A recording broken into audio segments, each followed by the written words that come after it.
The SSD ALL-STAR, the latest 870 EVO, has indisputable performance, reliability and compatibility built upon Samsung's pioneering technology. Excellence in performance.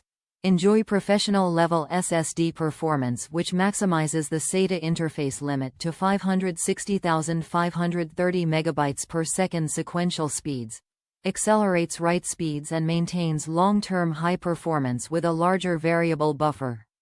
Industry-defining reliability.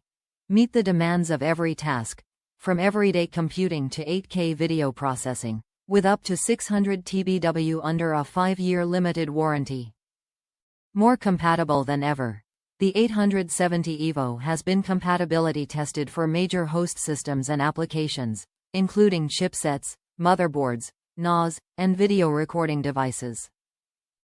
Upgrade with ease.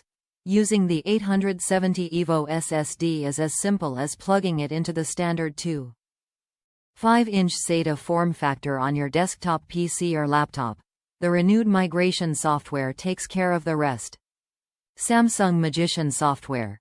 Samsung Magician 6 software helps you easily manage your drive, keep up the latest updates, monitor the drive's health and status, or even enhance its performance.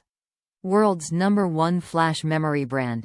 Experience the performance and reliability from the world's #1 brand for flash memory since 2003.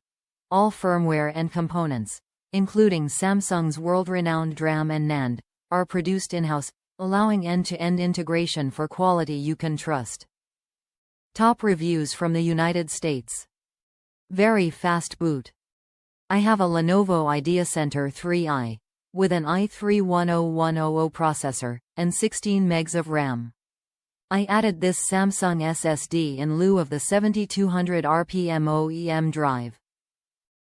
From the time I push the button until the computer has fully booted up, is less than 5 seconds. The same with shutdown. Computer is off in 5 seconds. I was amazed. I always leave dozens of browser tabs open on shutdown. After booting up again, and starting my Firefox browser, those 30+ browser tabs pop up nearly instantly, and all are immediate available to view. Previously I would have to wait for the HD to load these tabs. They would appear, but not respond to a mouse click until what seemed like way too long to this impatient guy.